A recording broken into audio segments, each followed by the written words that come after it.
வணக்கம் தோழர்களே. நம்முடைய பிறப்பு வேண்டுமானால் ஒரு சம்பவமாக இருக்கலாம். ஆனால் நம்முடைய வாழ்வு ஒரு சரித்திரமாக அமைய வேண்டும் என்று முழங்கியவர் அப்துல் கலாம். தான் சொன்னது சொன்னபடி வாழ்ந்து காட்டியவர் நம்முடைய முன்னாள் குடியரசுத் தலைவரும் ஏவுகணை தொழில்நுட்பத்தினுடைய தந்தையுமாகிய திரு ஏபிஜே அப்துல் கலாம் அவர்கள்.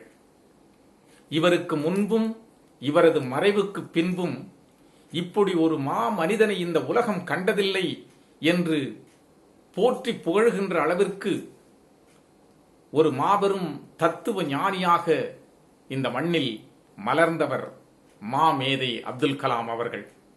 இளைஞர் பட்டாளத்தை தன்வசப்படுத்திய அந்த தன்னிகரில்லா தலைவன் இந்த மண்ணில் மீளா துயில் கொண்ட நாள் இன்று. இந்திய தேசம் மாளா துயர் கொண்ட நினைவு நாள் இன்று. அப்துல் கலாம் அது ஒரு எளிமையாய் இருந்த ஒரு பிரம்மாண்டம், இயல்பாய் இருந்த ஒரு கம்பீரம், மென்மையாய் இருந்த ஒரு வலிமை.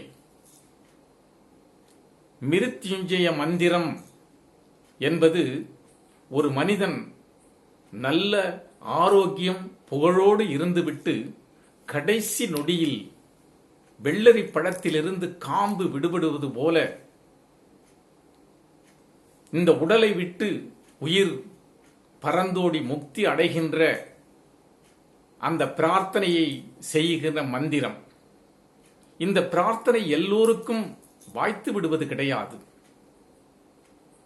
தன்னுடைய கனவான தனக்கு விருப்பமான அந்த மாணவர்களிடம் உரையாடிக்கொண்டு இருக்கும் பொழுதே ஒரே நொடியில் வலி வேதனை எதுவும் இல்லாமல் அனாயச மரணத்தை சந்தித்த அற்புதமான மனிதர் கலாம் அவர்கள்.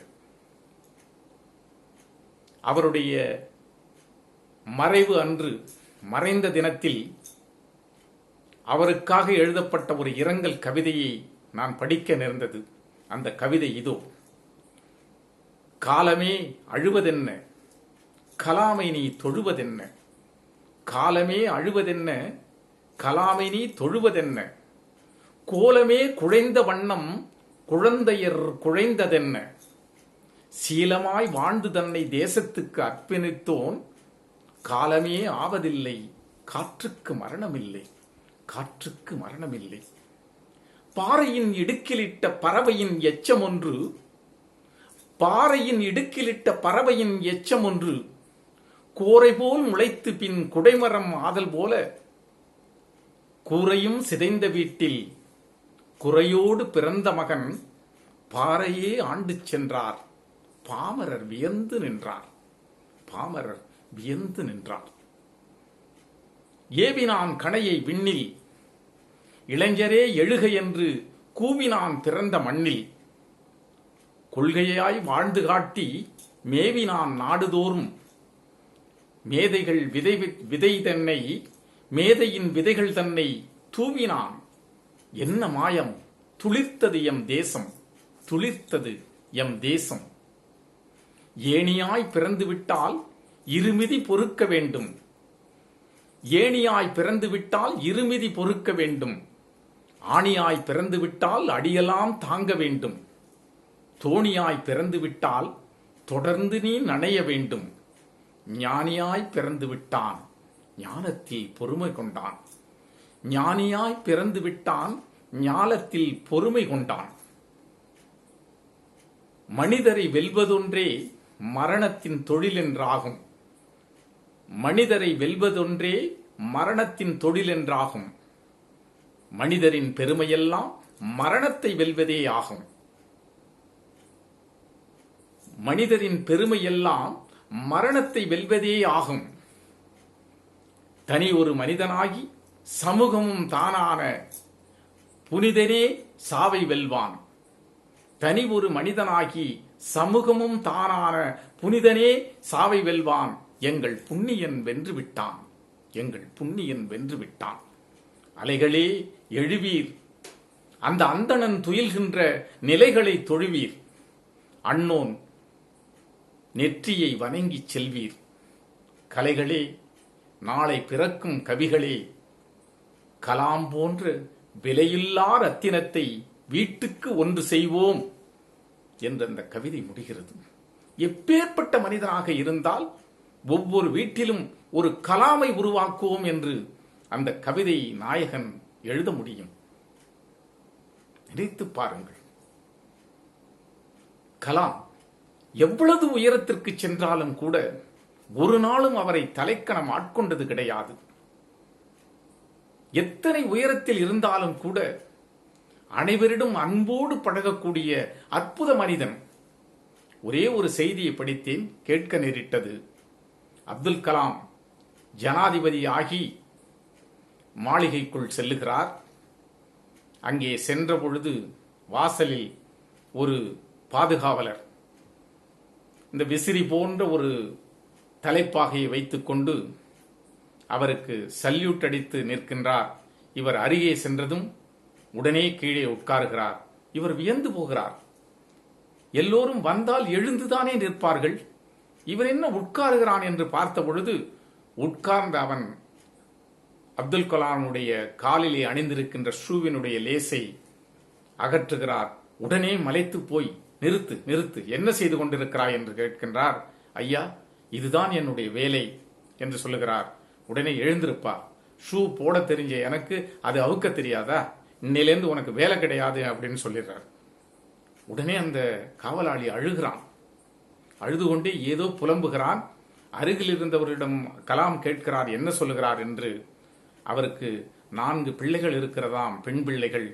ஐயா முதலாக வேலைக்கு வந்தவுடனேயே என்னை வேலையை விட்டு போக சொல்லி விட்டார் என்று சொல்லுகிறார். உடனே கலாம் சொல்லுகிறார், உன்னை இந்த வேலையை விட்டுத்தான் போக சொன்னேனே தவிர பின்னாலே முகல் தோட்டம் இருக்கிறது அல்லவா, அங்கே சென்று அங்கு இருக்கின்ற பூச்சொடிகளுக்கெல்லாம் தண்ணீர் தெளிக்கின்ற வேலையை பார் என்று சொல்லுகிறார். காலம் ஓடுகிறது. 5 ஆண்டு நிறைவடைகிறது. த லாஸ்ட் டே, கடைசி நாள். அப்துல் கலாம் ஜனாதிபதி பதவியை விட்டு வெளியேறுவதற்காக கையிலே 2 சூட்கோஸ்களுடன் பின்னாலே தன்னுடைய அதிகாரிகளோடு வந்து கொண்டிருக்கிறார். அந்த இடத்திலேயே வந்து நிற்கிறார். அங்கும் இங்கும் பார்க்கிறார். அனைவருக்கும் வணக்கம் சொல்லிவிட்டு, நான் முதலாக வரும்பொழுது இங்கே ஒரு காவலாளி இருந்தாரே, அவர் எங்கே என்று கேட்கிறார். அவர் பின்னாலே தோட்டத்திலே தண்ணீர் ஊற்றி கொண்டிருக்கிறார் என்று சொல்லும் பொழுது அவரை வரச் சொல்லுகிறார். அவன் வந்து வணங்கி நிற்கிறான்.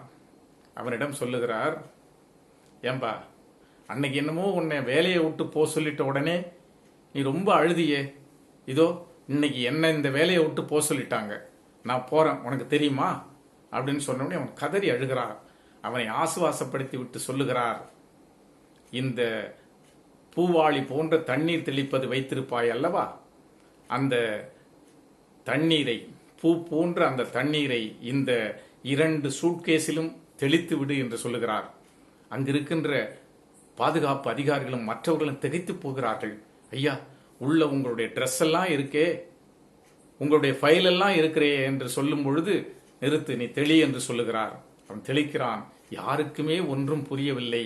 அவர் சொல்லுகிறார், இந்த அப்துல் கலாம் இந்த குடியரசுத் தலைவர் மாளிகையை விட்டு செல்லுகின்ற பொழுது இந்த ஜனாதிபதியினுடைய மாளிகையில் இருந்த தூசு கூட இந்த பெட்டியிலே தூசோடு சென்று விட்டான் என்று யாரும் சொல்லக்கூடாது என்பதற்காகத்தான் தெளிக்கச் சொன்னேன் என்று சொல்லிவிட்டு அவர் அங்கிருந்து வெளியேறுகிறார்.